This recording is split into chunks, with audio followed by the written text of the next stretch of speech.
We cooking? Fantastic. Coming back, bring your lists.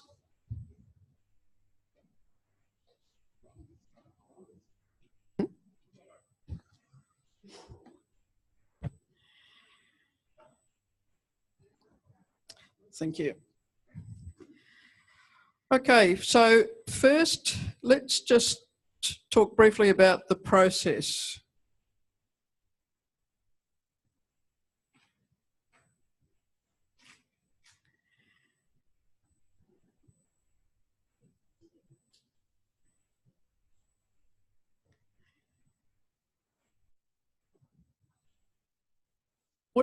What did you discover in the process?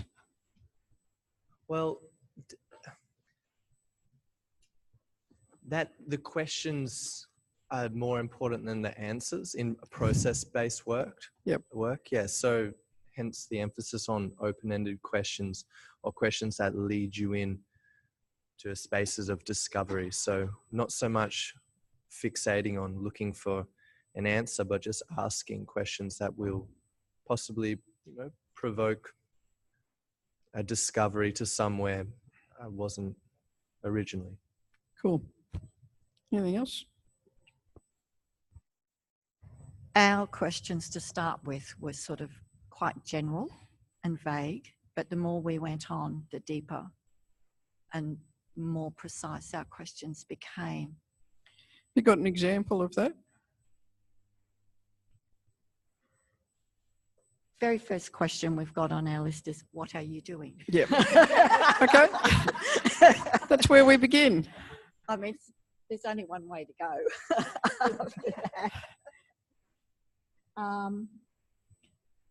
And then we come down, there's millions of them, not millions, but a lot.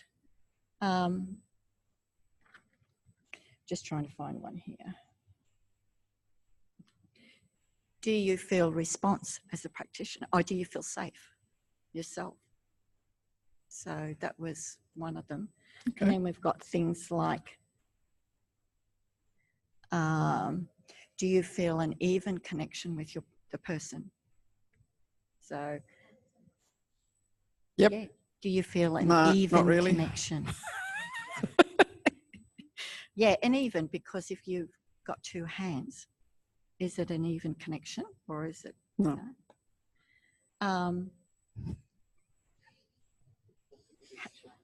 Yeah, and then there came a whole pile of questions. How do you keep? Okay. Yeah, so sometimes what pops up is in a yes/no form, and then if yes, then it's going to lead to some other. Yeah, or even if no, it can lead to questions. Okay. And that's what we were discovering, that like each question brought up more questions. Yeah. Excellent. Okay, so let's have a few examples of the questions.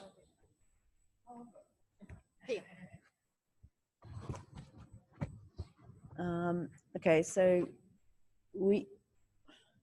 our first ones were deep, weren't they?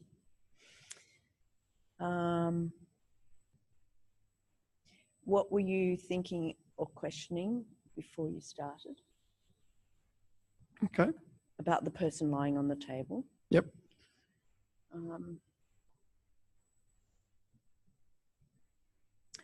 When focusing attention on that specific body part, did you have a relationship to another part in mind? In the sensing? So there's a little bit of an assumption there. You're assuming that there is attention on that part. Well, the part that you're asking, holding, okay. Is there with the part that you're holding, that you have in contact, do you have a sense of a relationship with another part?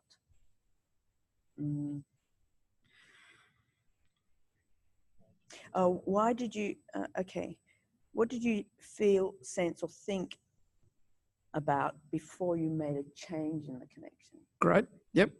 Because that's one of the big questions that we all work with constantly. Yeah. How much is enough? When's it time to do something else? How would you know what prompts you? Yeah. how do you engage in a relationship of trust? And how do you recover it if that is lost? If that trust is lost? Why are you bending my ears? No, that was just, yes. But that was all, that was in regard to all those questions. The bending ears was about trust, about how to provide how do we go about building an environment and in an orientation that builds trust. Yeah. Cool. Yeah, that's right. When you read a book, finish the page, just tear it out.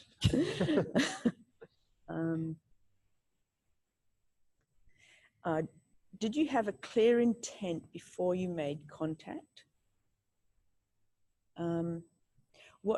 What contrasts are you experiencing through your body in relation to your contact or touch? So that one again. What contrasts are you feeling in your own body in relation to your contact or touch?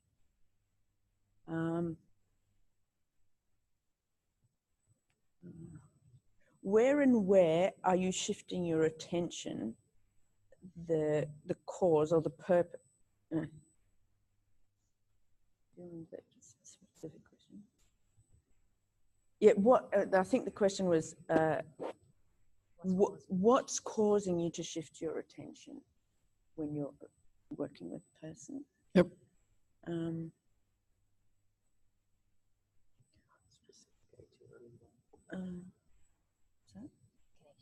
What connection are you? What connection or connections are you looking for? These are a bit more specific. What is the relationship between the pelvis and the shoulders? Just good friends. Yeah.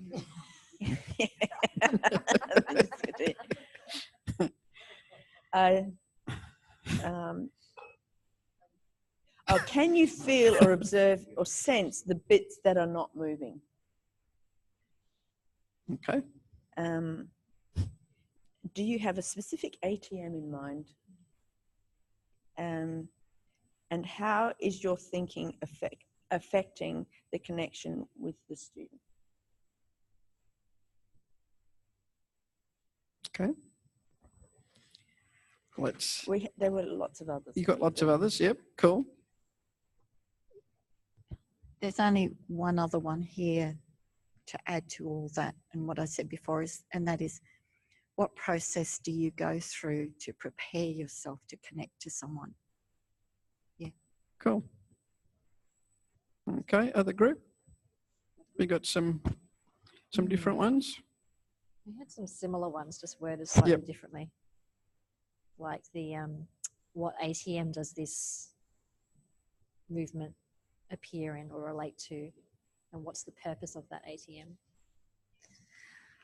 Right. What ATM does this appear in or relate to, and what is the purpose of that ATM?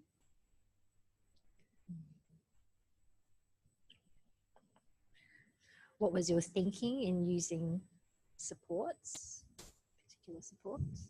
Okay, yep.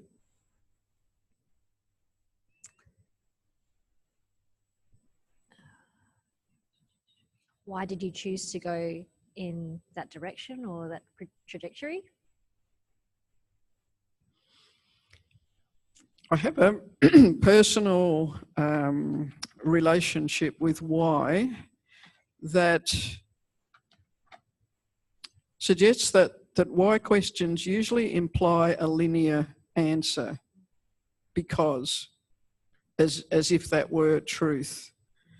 In this work, in my experience, there's rarely one why and because.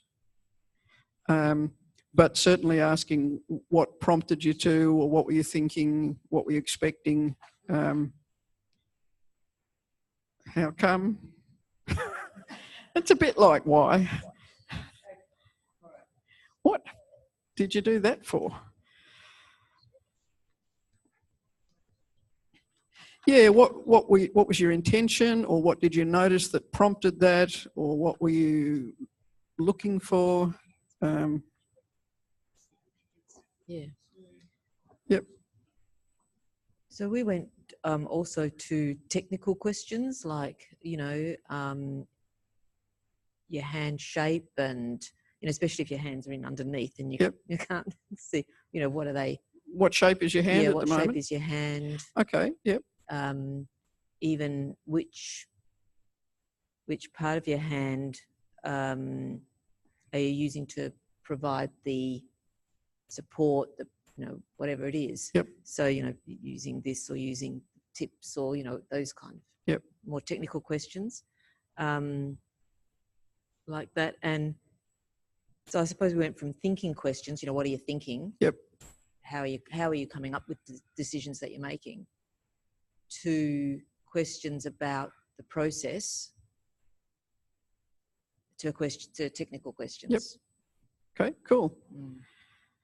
So there's lots and lots of different sorts of questions. Now, we talked about the context of when you're watching one of us giving a lesson. I think we're all terrified of what you're going to ask this afternoon.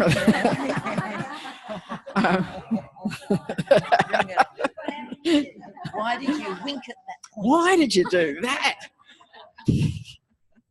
Seemed like a good idea at the time. We've got a little while to think up creative answers, so that's all right. However, after we've refreshed ourselves with a nice little cup of tea, you'll be going back to work with each other. You will be swapping from yesterday, and as the practitioner, you'll start to give directions, you'll start to make contact, you'll do stuff with your pupil person. Will these questions help to inform you and to guide you in terms of making decisions and thinking about what to do? It's really easy to get stuck in, oh, what am I supposed to do next? As if it were a recipe or a prescription. And, there's some value in following scripts and recipes as examples. But when we meet individuals, then everything becomes unique and in that moment. And so these are the kind of questions that we ask ourselves, that we look for answers to.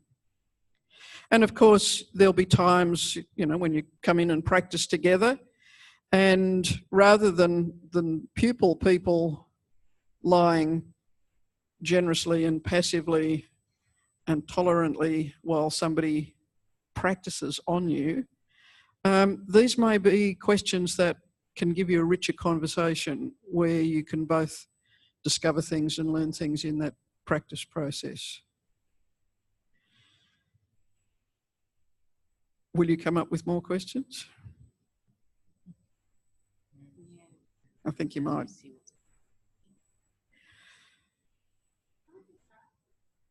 Yep. Give her the box. You, Jenny, seem to indicate that it's easier for you to respond to questions that are less linear in logic and more, Not necessarily easier. A yes-no answer is incredibly easy. Okay, provide more useful.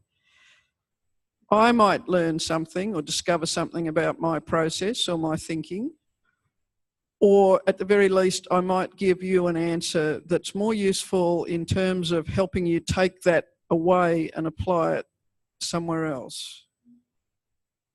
I was going to ask the other instructors whether that was a similar.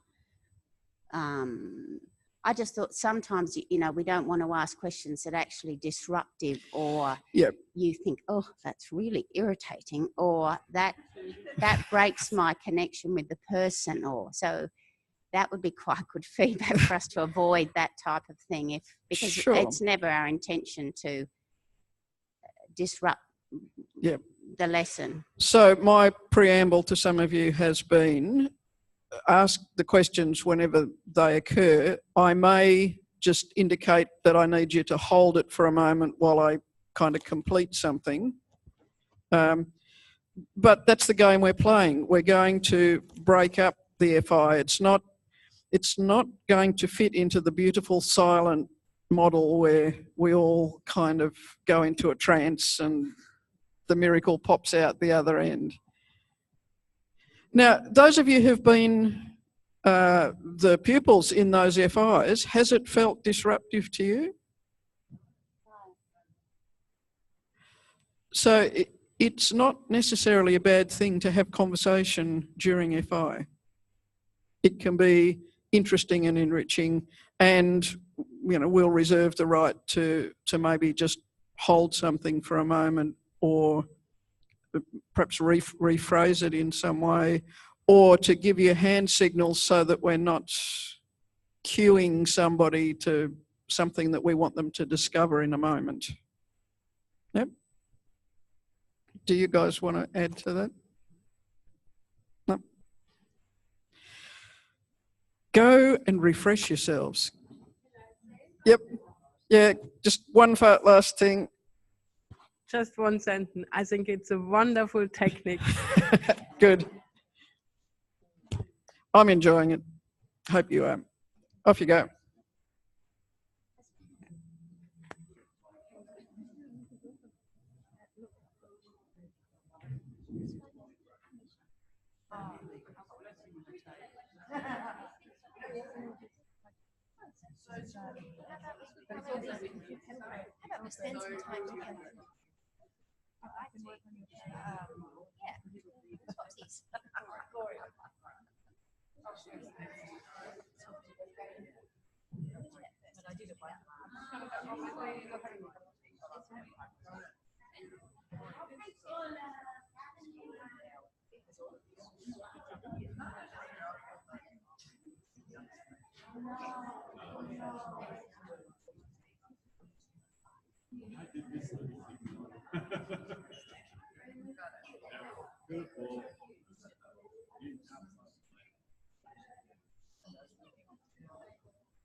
Bring it on.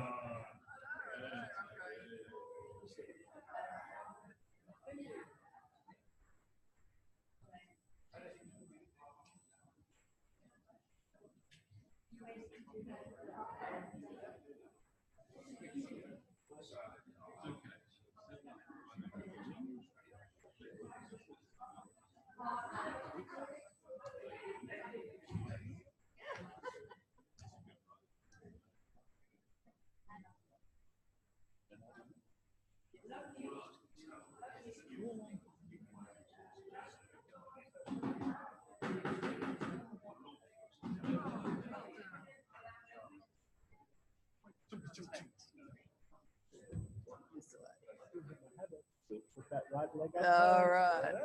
Push with that one.